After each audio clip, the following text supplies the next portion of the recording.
I can't play, but my heart knows the tune. My fingers might stumble, but the music, it's already inside me. In a small neighborhood on the outskirts of Chicago, where the streets hummed with the rhythm of everyday life, lived a young boy named Zion. He was born blind, but that didn't stop him from understanding the world in a way few could. Zion's world wasn't filled with the visuals most people relied on. Instead, he navigated through life with heightened senses, particularly his sense of hearing. Every sound around him had meaning. The tapping of feet on the sidewalk, the wind brushing against the leaves, and especially the music, which spoke to him in a language deeper than any words could.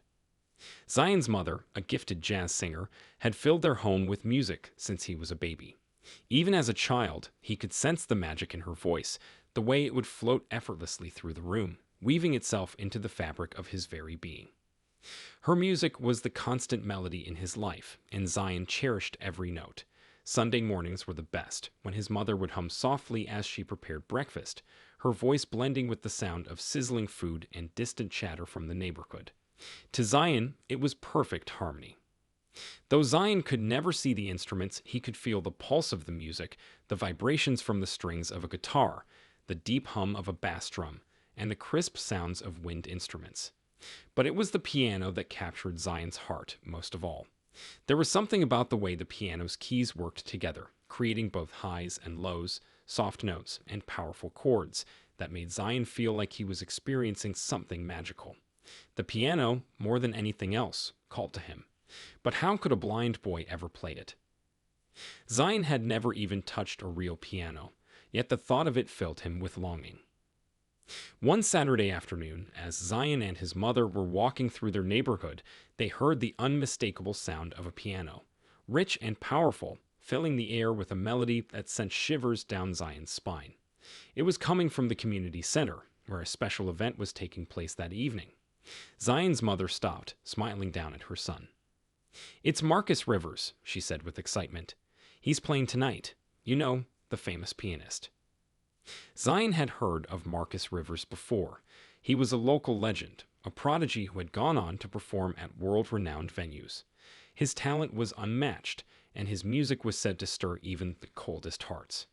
Zion had never heard Marcus play in person, but he knew it would be something special. "Would you like to go to the concert?" his mother asked. Zion's heart leaped at the thought. "Yes, yes, please," he said, his voice brimming with excitement. Even though he couldn't see the performance, the idea of being in the same room as the music, hearing it live, felt like a dream come true. Later that evening, Zion and his mother made their way to the community center. The air was thick with anticipation as people gathered for the concert. Zion could feel the hum of excitement all around him as they took their seats. The hall was full, the buzz of conversation fading into a silence that felt almost sacred.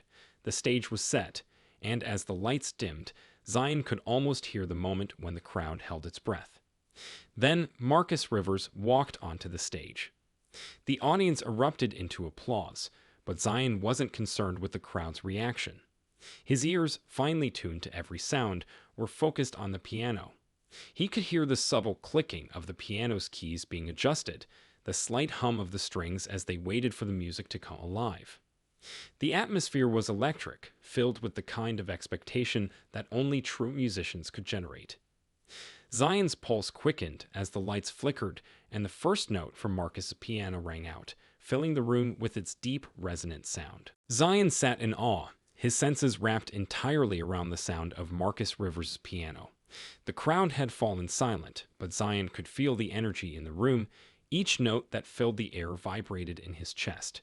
It was more than music. It was a conversation between Marcus and the piano, a dialogue that spoke directly to the soul. Zion had always loved music, but now, in the presence of such a master, it was as if he was hearing it for the first time. The deep, resonant chords reverberated through the floor and into Zion's bones, while higher, delicate notes danced through the air like a breeze on a summer evening. Zion could feel the emotion in the music, the highs and lows, the power and the tenderness. It was as if the piano was telling stories, stories that Zion couldn't see but could feel in every fiber of his being. As the concert continued, Zion found himself lost in the rhythm, his fingers tapping softly against his knees in sync with the music. He could feel the music in his bones, the way the notes moved through the air, shifting and changing. It was also vivid in his mind. He could almost see it, even though his eyes could never catch a glimpse of the piano. When the performance ended, the applause was deafening. Zion's hands were still clapping, his heart still racing with excitement. But as the audience filed out of the hall, Zion stayed behind, reluctant to leave the magic of the evening. He needed to meet Marcus Rivers, to thank him for showing him what was possible, for giving him the music that had come alive inside of him. Zion's mother, sensing her son's desire to connect, guided him gently toward the backstage area. "Come on, Zion. Let's go thank him," she said, her voice filled with warmth. The backstage area was quiet, the noise of the crowd now a distant murmur. As they approached the side of the stage, Zion could hear Marcus's voice, calm and relaxed as he spoke with the event organizers. Zion's heart beat faster, unsure of what to say, but knowing that he needed to say something. They found Marcus standing near his piano, wiping his brow with a towel. He was alone, except for a few staff members who were busy packing up. Marcus had a relaxed demeanor, his eyes reflecting the calm confidence of someone who had been performing for years, but still connected deeply to his craft. Zion's mother approached him first, her voice respectful but full of admiration. "Mr. Rivers, that was extraordinary. My son Zion wanted to thank you for the beautiful performance." Marcus looked up, his expression lighting up with a genuine smile. "Thank you," he said, stepping forward to greet them. "It's always wonderful to hear that my music is appreciated. What's your son's name?" "Zion," she replied. "He loves music too. He listens to your recordings all the time."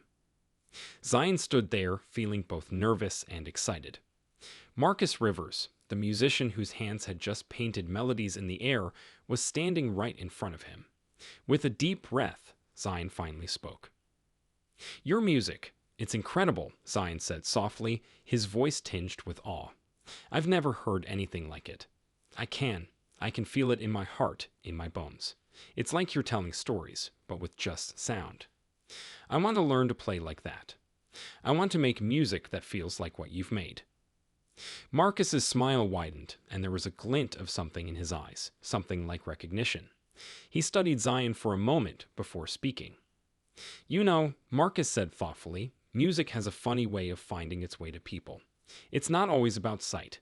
It's about feeling, about listening, about letting the music speak to you in ways words never could. You don't need to see the keys to play them, Zion." Zion's eyes lit up at Marcus's words.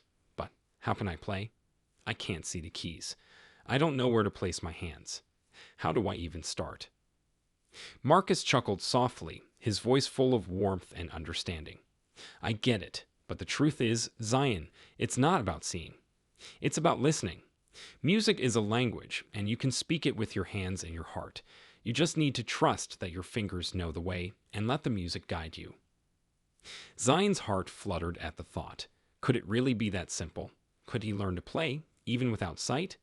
The idea seemed almost impossible, but Marcus's confidence made it seem possible. "I want to help you," Marcus continued, "but first you've got to believe that it's possible, that the music is inside you. Do you believe that?" Zion nodded, a spark of hope flickering in his chest.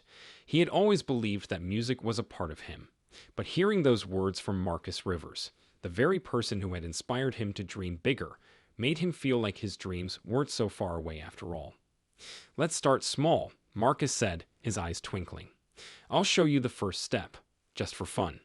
Come on, let's see what we can do." The moment Zion's fingers touched the cool, smooth surface of the piano keys, a surge of excitement ran through him.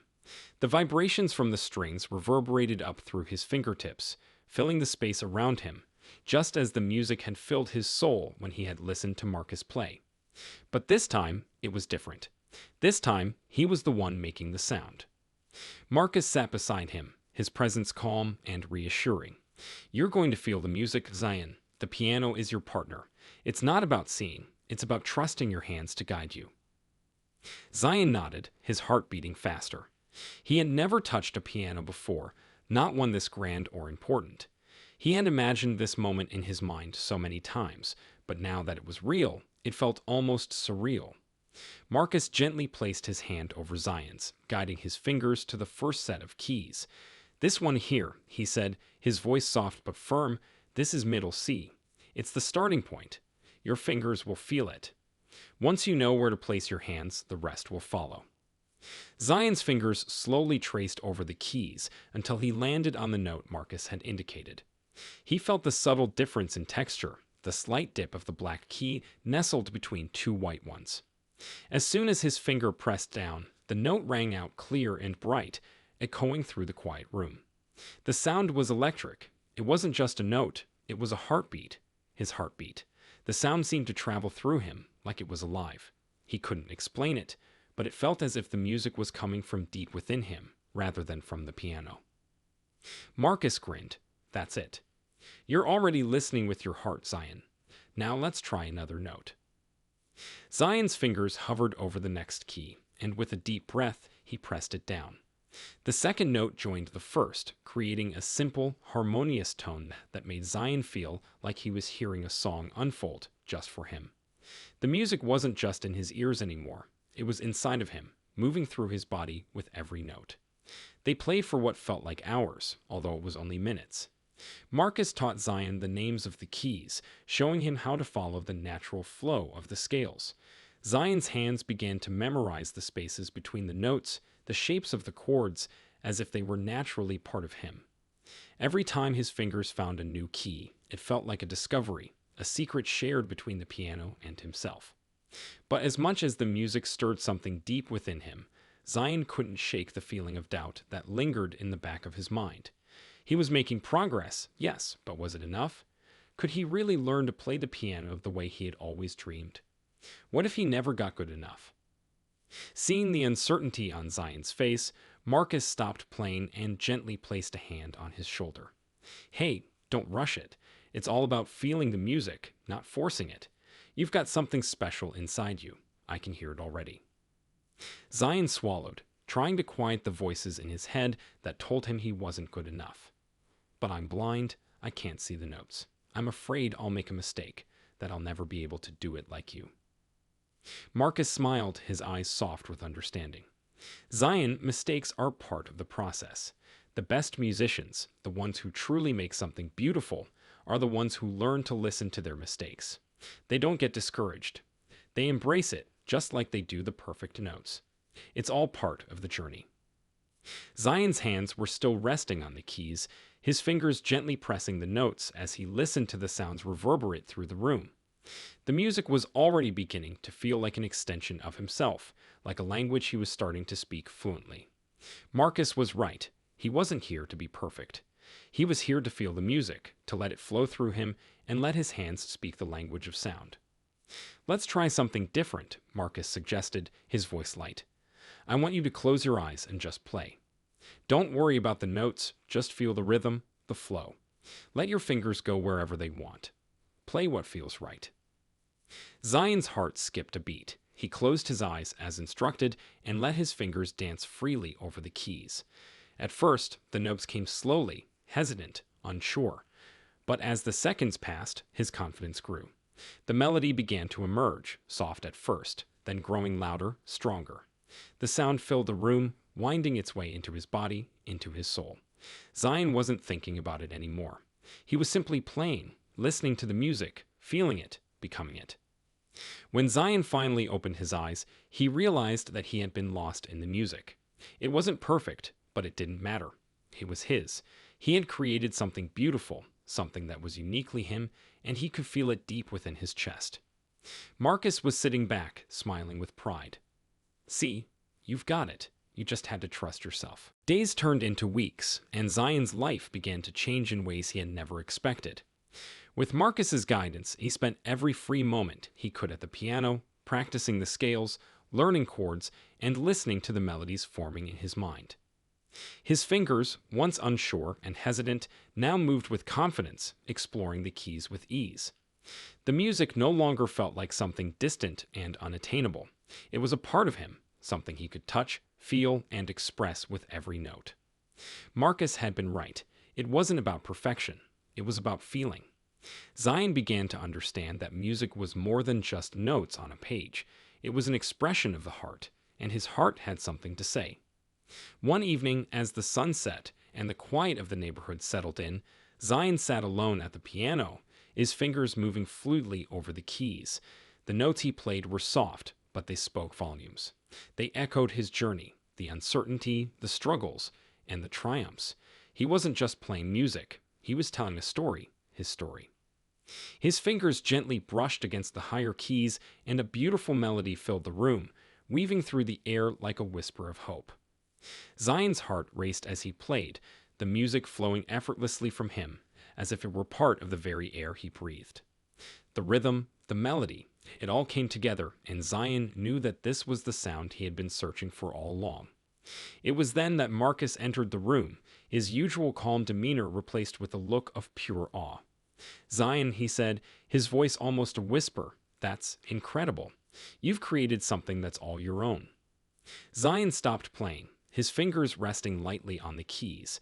He felt a rush of emotion rise within him, and for the first time, he allowed himself to truly feel it. The pride, the joy, the relief. Everything he had worked for, everything he had fought for, was embodied in that melody. "It's not perfect," he said quietly, but Marcus just shook his head. "Perfection is overrated," Marcus replied with a smile. "What matters is that it's you. That's what people will connect with." Zion's hands trembled slightly as he took in Marcus's words. It was true. This music was a reflection of his soul, not just the notes on a page. He had found a voice for himself, one that didn't need to be perfect, one that could be messy, raw, and real. The music didn't just tell his story, it allowed him to live it. A few weeks later, Zion found himself standing backstage at the same community center where Marcus had performed all those months ago. This time, it wasn't Marcus at the piano, it was him. The air was thick with anticipation as Zion waited for the moment to step onto the stage. His heart was pounding, but there was no fear anymore. There was only the music, and the music was a part of him. He heard the audience beginning to settle into their seats. The murmurs of conversation faded into a hush, and then, as the spotlight lit up the grand piano, Zion felt a surge of excitement and nervousness, both at once. This was his moment. Marcus had arranged for Zion to perform at a local concert, a small but meaningful opportunity to share his music with the world. It was the first time Zion had ever played for an audience, and though he could hear the crowd's low whispers, he focused only on the piano in front of him. His fingers brushed the keys, and the notes started to flow, soft and slow at first, building into a melody that felt both comforting and powerful. As the music filled the room, Zion felt the connection between him and the audience. They weren't just listening to his performance, they were feeling it too. The room was alive with the vibrations of his music. Zion had created something that wasn't just for him anymore. It was for everyone who needed to hear it. The final note echoed through the hall, and for a brief moment, the world seemed to stand still. Then the applause came, soft at first, and then growing louder, stronger, until the entire room was clapping in unison. Zion's heart soared as he bowed, not out of pride, but out of pure, overwhelming gratitude. He had done it. He had shared his music with the world. Backstage, Marcus was waiting for him, his face lit up with pride. "You did it, Zion. You've got something that people will remember." Zion smiled, his eyes bright with emotion. "I didn't do it alone. You were the one who believed in me." Marcus placed a hand on Zion's shoulder. "You always had it in you. All I did was help you see it." Zion's smile grew wider. The music had always been inside him, waiting to be heard. He had learned to listen to it, to trust it, and to share it. And now the world was hearing it too. If you enjoyed the journey of music and self-discovery, don't forget to hit that like button. Subscribe for more stories that inspire and resonate. Drop a comment below where you are watching from. See you in the next video.